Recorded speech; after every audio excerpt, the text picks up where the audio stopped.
Welcome everyone to another episode of Dynamics Corner. What does water polo have anything to do with performance or storage? I'm your co-host, Kris. And this is Brad. This episode is recorded on December 17th, 2025. Kris. Water polo, performance, and file storage. All for Business Central? Wow. With us today, we had the opportunity to speak with Stefan Sosic to learn all about that.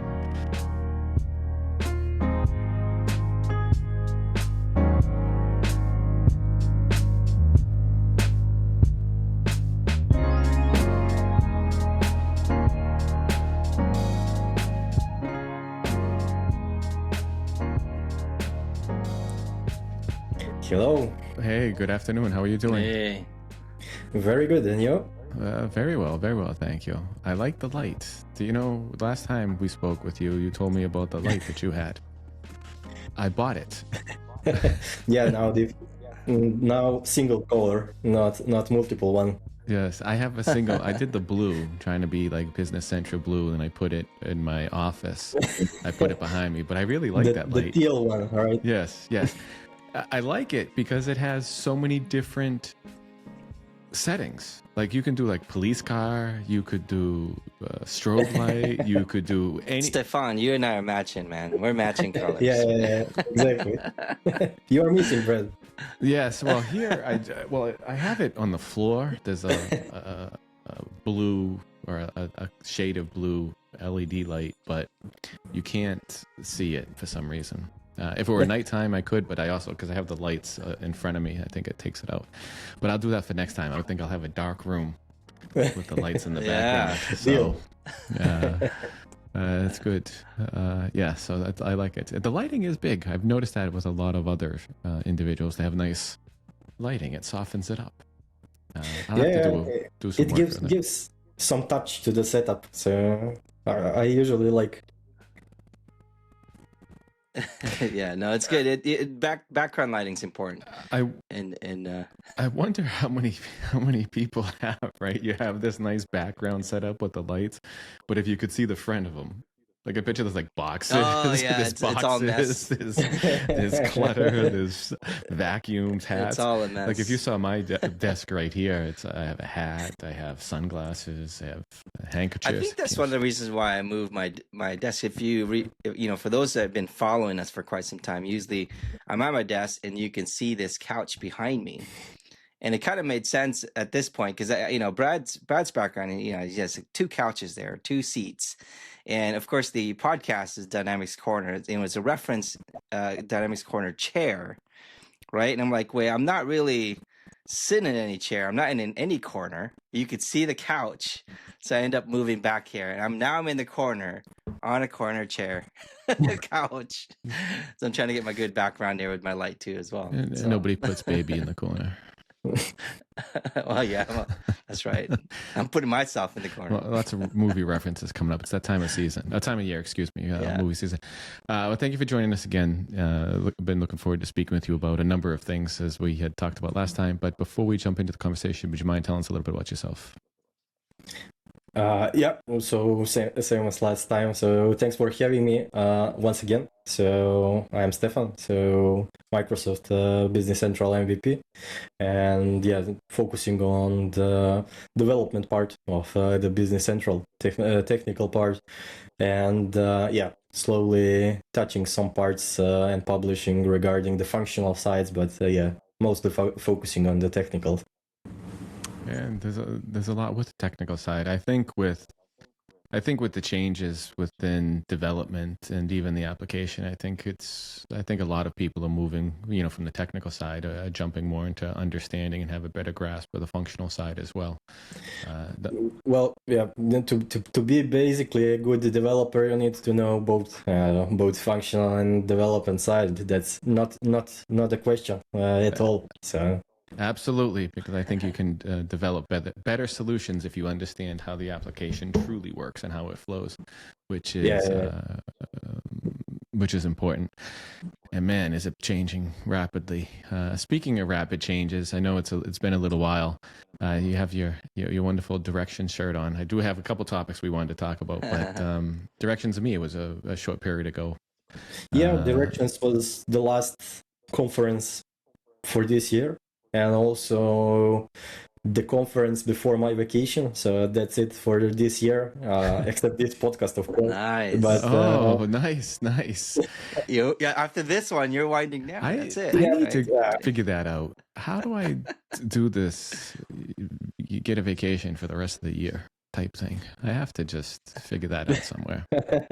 yeah, it was amazing. So it was like 15 days, no laptop, nothing. So just full vacation and relaxing and everything. So it was just really good. Full vacation. I don't think I've ever done that. I don't want to talk about this the whole conversation, but yeah, this was also my first one because always in the past I brought the laptop, then small checks, what's going on here and there, support and so on.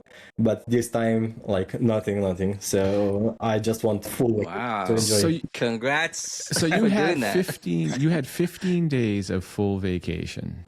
Yeah. Okay. Did you have a transition period of where you felt like you were missing out on everything that was going on when you didn't have your laptop? Did you start to want to check your email and such for a certain period of time, or?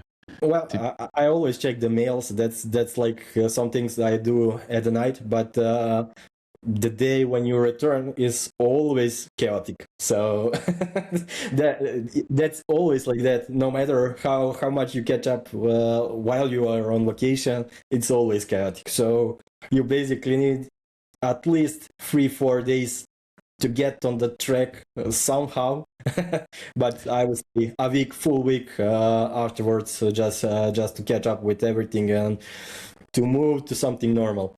No, I can't. I think that's the reason why a lot of us in IT, at least for many of us here in tech, is that because we're so worried about catching up after, like in your vacation, that you want to bring your laptop, so you're trying to stay ahead of that, which is not good for you anyway.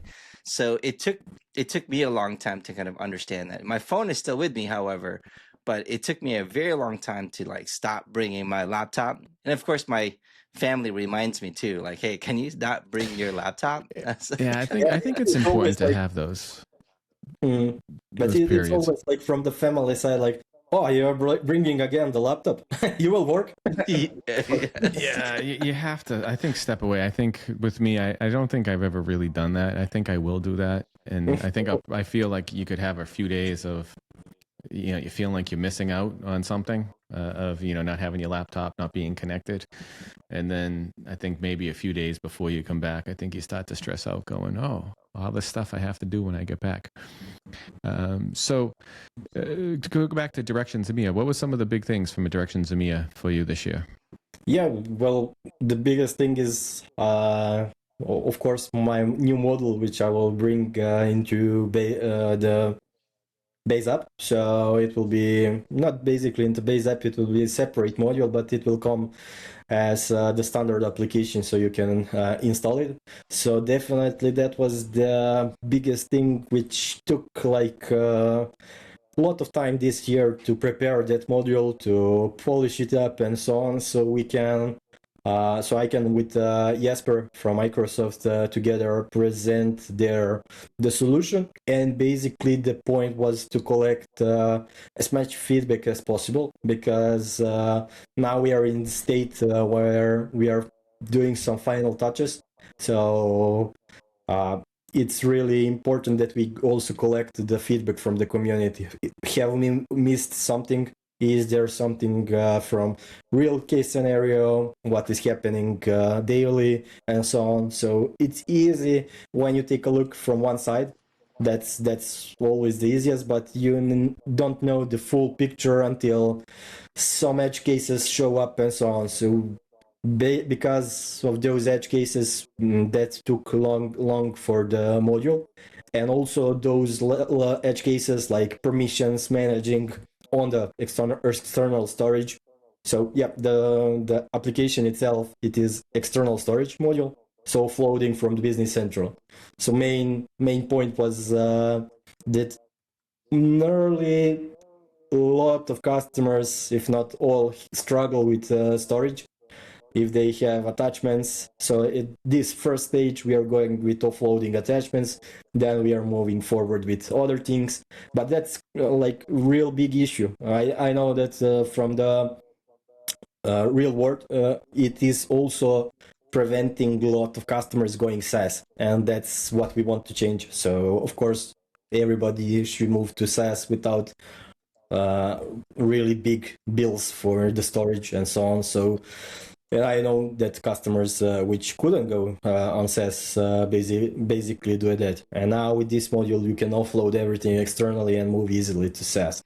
So with this module, you have the external storage module is the module that you created. And the external storage module, in essence, takes the document storage of files. Yep. And offloads it into Azure. Which options do the users have to store their files? I have all these questions for this. And how do they do this?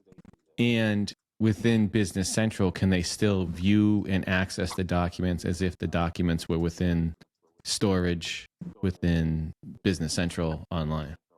All really good questions. And the story basically started like, I don't remember, but I would say like 5 to 7 years in the back, So first thing which was developed is Azure connector, So that's one connector. Then there was connector for SharePoint. There was connector for blob storage. And we have at this point 3 connectors. And at any point, anybody can suggest new connector and bring it up. External, so that's our in terms of connectors. But on top of that, I think previous year, one community member brought up the file storage module, which is connecting all those interfaces for external storage into one. So you are having the interface. You just call, okay, I want to offload file, and basically do the selected interface. You are offloading it automatically to SharePoint or to blob storage. So you don't see anything on the front. Automatically that happens on the background based on the interface implementation. And my module basically came on top of that. So you just define the file account which you want. Basically, if you want for SharePoint or if it is blob storage, that's it. So you have on top of that different scenarios. So this module comes as a new implementation for that scenario, like document attachments offloading. So it will be offloading just document attachments. What is basically the goal? Anybody can create new scenarios. So in the future, we could have like tenant media full offloading, and that can be attached to different implementation for offloading, different file account. So it is really flexible in those terms, but also laying on top of a lot of other things. So the implementation itself is very handy. Of course, there are some edge cases when you need to offload the documents and so on. So, but generally, when we receive a new implementation for some other storage, it will be immediately supported by external storage. So you can immediately use that one. So it is very easy tomorrow that we receive some other implementations. I know that from ideas now which we have, that we will be getting Graph API also. So that's one, and it will be coming out of the box. So maybe until the release of external storage for document attachments, it will be also released. So you will be also able to use that one. So it's really handy for extending. This is a big feature because, as you had mentioned, a lot of individuals, organizations, or even individuals that I've spoken with, represented in the organizations, were hesitant to move to online because of the storage limits, because you have 80 gigabit storage per when you register to use the application, and then each additional user, depending upon their license level, you get additional storage per user. But if you want to store documents attachments such as invoices and emails and such, it can get quite large. So being able to offload it to Azure storage, blob storage, or external storage, it can reduce the size of it. And you said this will be released in 2026 Wave 1 as a feature? That's the goal. Now it is like pending polishing review that we review the UI, the captions, the tooltips, and everything, the structure of the setup itself. But from the functional side, so we should be ready for the next release. So I hope so. That's a fantastic idea. That's awesome. I have a good friend, GitHub Copilot. He does great job with tooltips and captions. Tooltips, he's a master, and even creating good documentation too lately. So if you need any help, let me know. I can talk to my friend Mr. GitHub Copilot, and he'll be able to help you with some of those tooltips. So within the application, what does a user have to do to configure it? Yeah, it's very easy. So you just create the file account and assign the scenario to it, and that's it. So you have some additional setup, but it is not really mandatory. You just select the root folder where you want to store it, and that's it. So everything else is handled out of the box. So, and also we added some methods to reverse. Like if you decide after some point you don't want it, you can easily just on one action just reverse everything inside Business Central, and that's it. You can delete the application. So yeah. You had mentioned that you can reverse it. What about an existing Business Central customer? So if I'm an existing Business Central customer, I may have a lot of documents in storage today. Yep, if I activate this feature, will it move all of those? And does it move it or does it copy it if I already have existing documents? So there are those options into the setup, so you can move and keep the copy just to make sure that everything is transferred and so on. Everything is working as it should, but you can move it immediately also. Basically, there is for that migration, there is a job queue in the background, which is scheduled to run at the night, and it will, based on your settings, you can define like I want 100 files per night to be migrated to external storage. It will slowly do that, just not to run too much or overload your database. You can do in chunks, So that's one possibility. Or second is just to run it and that's it. So depending on your database size and everything, you will find your option, what will fit the best for you, But those also, like those are the things like having like multiple companies, environments, and so on. If we are speaking now about SaaS, you can always request a copy of the environment, restore of the environment, and that was the main issue, like also for the platform team from Microsoft, how to handle that, because you don't want to make destructive changes from your sandbox. So we had to think about the mechanism, how not to make destructive changes from the sandbox, or only from the origin environment where you did it. So we came across some methodology there. I also written about it in the blog, so it is more details, not to overwhelm now with everything, but yeah. So those were some limitations. Otherwise, the platform team from the Microsoft would release this from the platform side. No, you hit a number of questions, because that was one question that I had, because now you have that external storage. If you make a copy of production and put it into Sandbox and you start working with those files, you don't want to impact production. Does it make a copy of them when you recreate Sandbox, or what happens to them?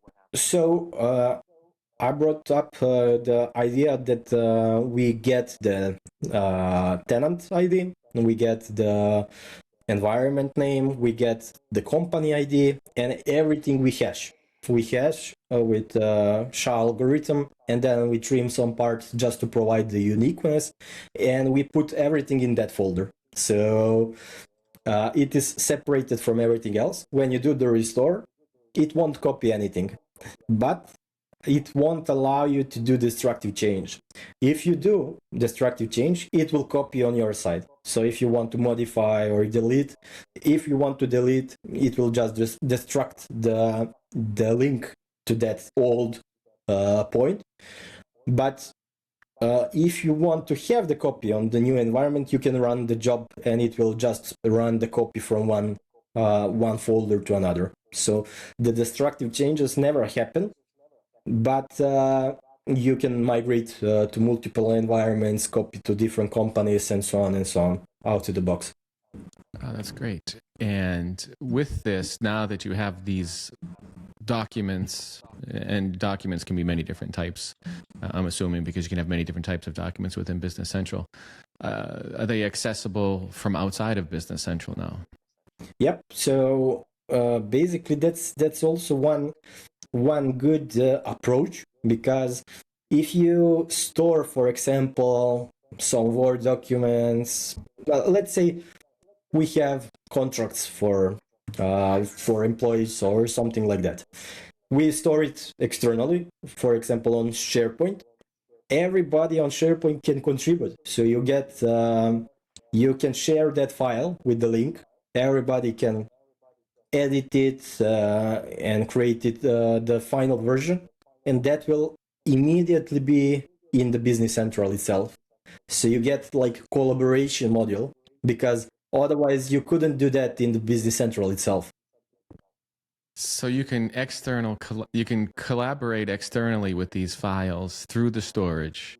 Yeah. And they were available on both sides. Exactly. That right there is a big benefit of it, outside of the storage capacity. The other capacity is the ability to collaborate with those documents, because we had challenges before for being able to, with an online environment, and being able to work with files or external files, and how you had to move the files around. So that's this will definitely make it a lot easier for customers in an online environment to manage those files, as well as manage the capacity of their Business Central database, which will also reduce some of the database costs that they may incur through document management. Because I know some people like to keep documents of everything, which is great. And you have one place to reference, so you can have, like you said, contracts, agreements, pictures, a number of different things that are actually within one interface. So now you go into Business Central, you can have the attached documents for a customer, you could have all of their contracts or all of their agreements that you have, for, as an example, or even your vendors too, which I know many implementations do that now. Yep. And then we get like the feedback from one partner, which is saying like, okay, so, and what was also like the feedback to Microsoft platform team, which was also like one thing which couldn't be handled so easily, is like, if you are storing everything on the external storage, you have the collaboration model and so on.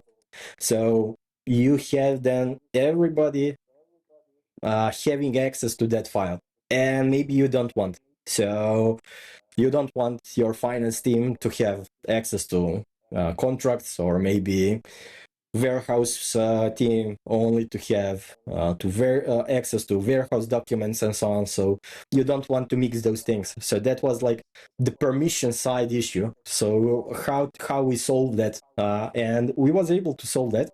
So I thought like, okay, when we split the document attachments, from where are they coming? So now the document attachments offloader works like they are offloading to the specific structure.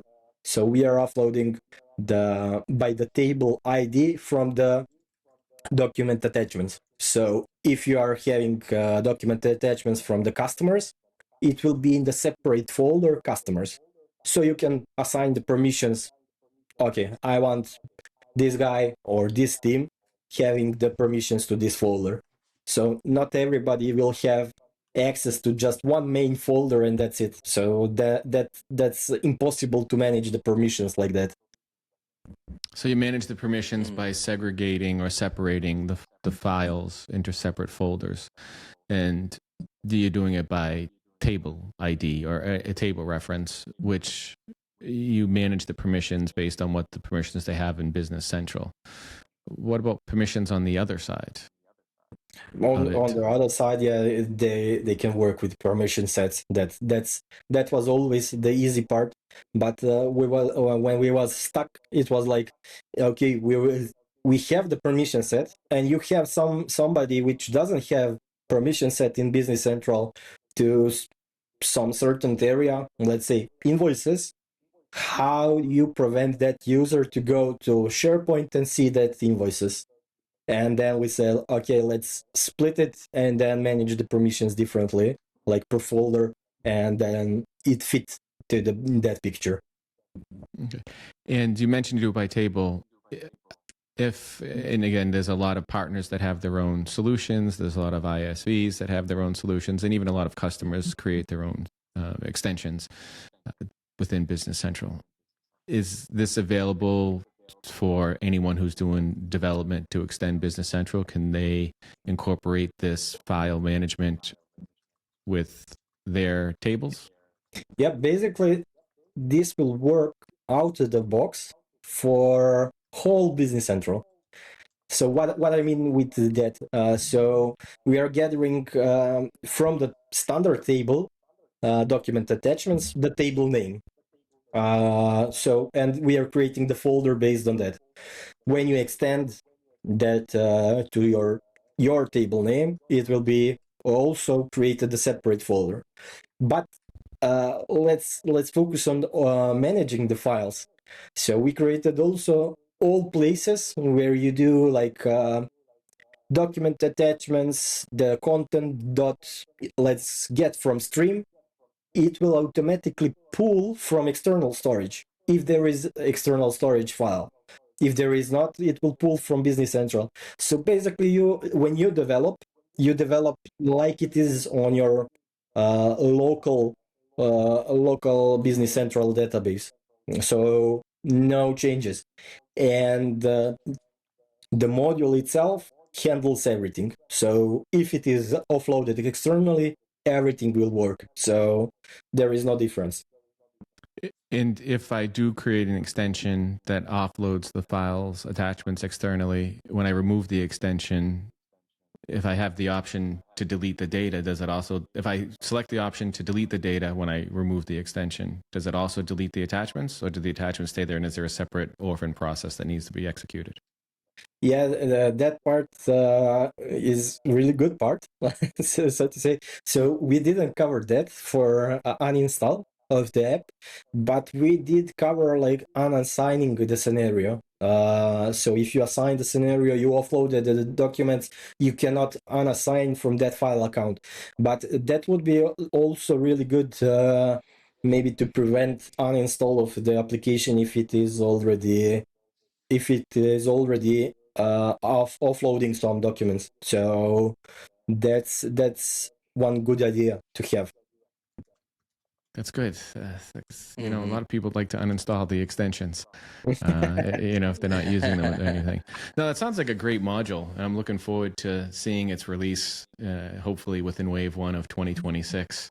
And you'll have to have a big celebration with it. And I'm looking forward to seeing it on the release notes. And I'll have to shoot you a note just to congratulate you as well.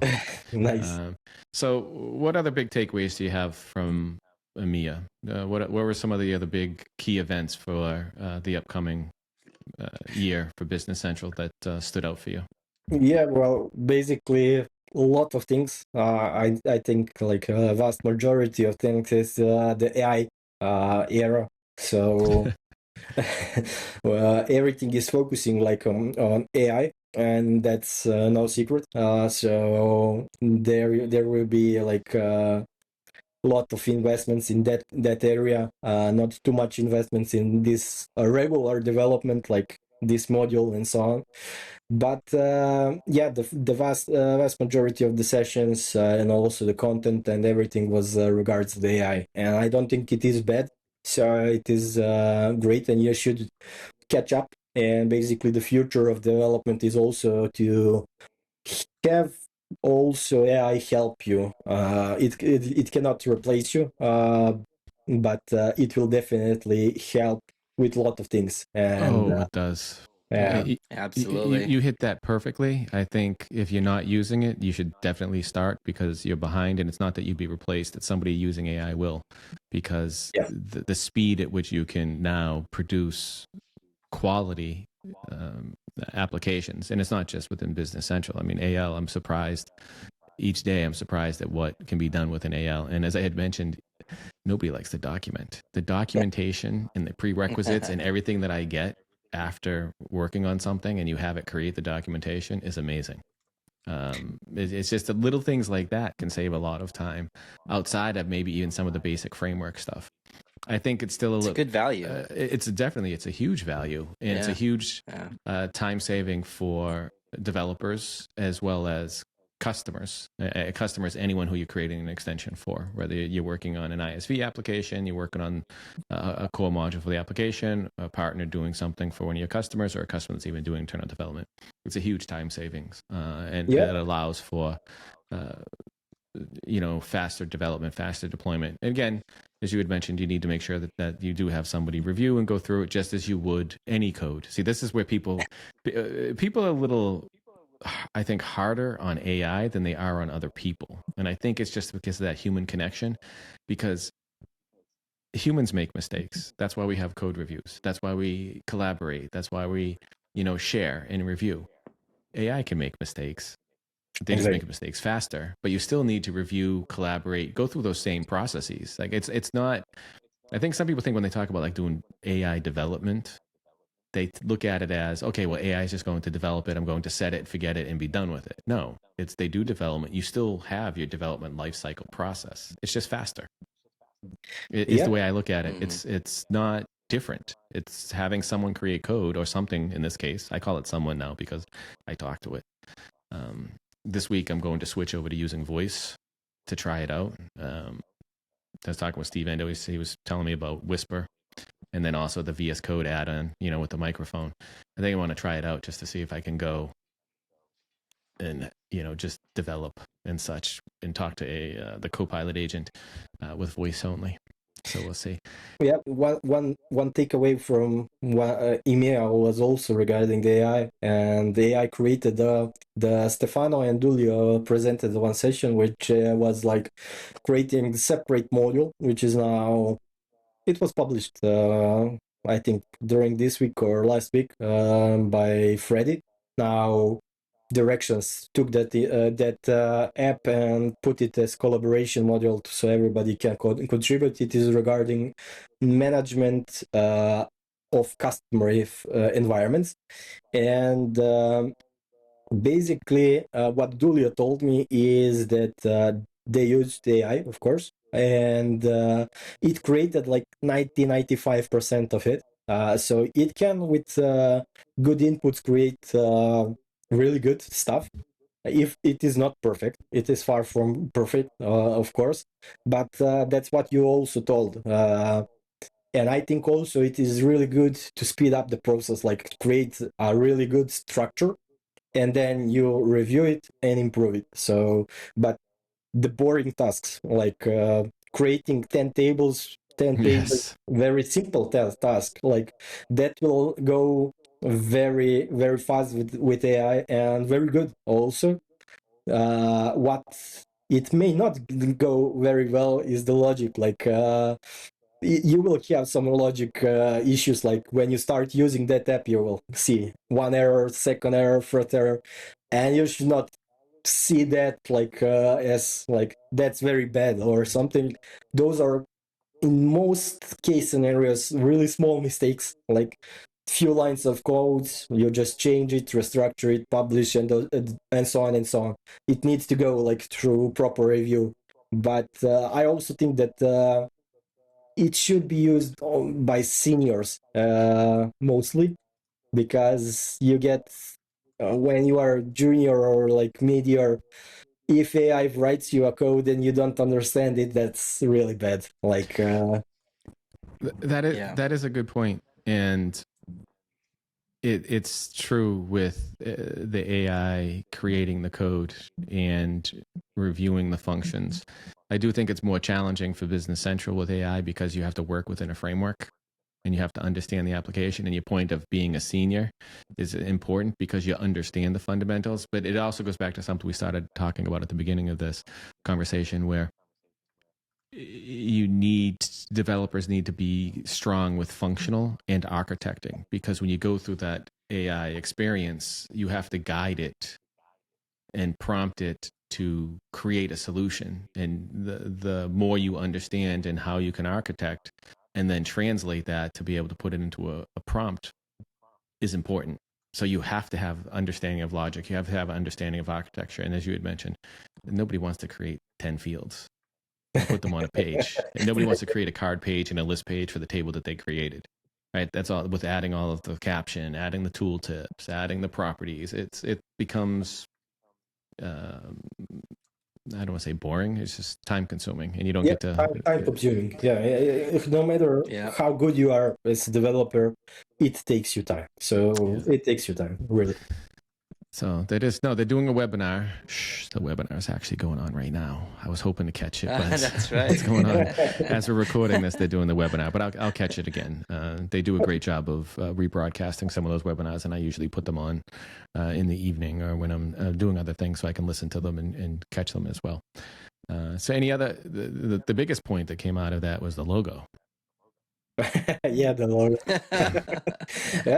Most of the guys were making jokes about it, like but I think if all apps from the Microsoft family get new logo, we should too. So it is a nice looking new logo, and it fits right in with the design of all the other Microsoft logos within the, I don't know if you want to call it the Office suite, if you want to call it within the business application suite. I don't know even what suite you want to call it now, because they're all kind of morphing together. Every time I go into the app section, it's bigger and bigger and bigger. Yeah. So there's quite a bit in there. No, it's great. Some big things coming up now. We spoke about some things last time, and I wanted to catch up on some more. I hope you're ready. Let's hope so. The performance tips. Okay. The last time we finished up with some good performance tips. What do you have for us this time?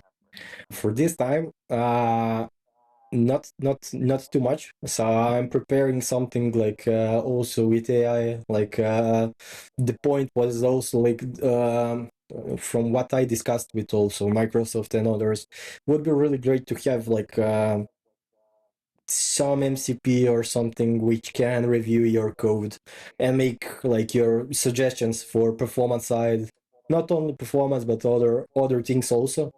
And this is something I'm working on, and needs a lot of effort and so on. But generally, from the performance also, I'm thinking also to prepare some session for tech days. Maybe it will be workshop, not sure at this point, but something like that. And yeah, it is always a pretty interesting topic, and what everybody would like to know, and performance is it's important. Everybody wants things to go faster, and I think the faster we get, the faster everybody wants it. I don't think there's ever going to be a point where everybody says something's going fast enough. It usually goes slower by the time. I think so. Brad, when you asked Stefan about this topic, I thought you were going to ask him about his performance in swimming, because I know the last time we had a conversation, he was a swimmer. Water polo. Played water polo. Yeah. Water polo. You drop me in that, I drown. I could probably swim one lap of the pool, and that's about it before I became a rock. So I don't know. How is the water polo going? Yeah, during this period of time, during the winter, we have like once per week in different city, like gathering a few teams and then playing. But during the week, I go also like swimming here for an hour. That's it. So You don't just swim outside, do you? In the winter? sorry? You swim outside in the winter? No. You guys don't dip The yourselves ice in baths, right? ice bath. Yeah. Everybody's But in Serbia, you have something like that. So we have swimming for the cross, and that's organized. That's religious event, and that's organized across the Serbia.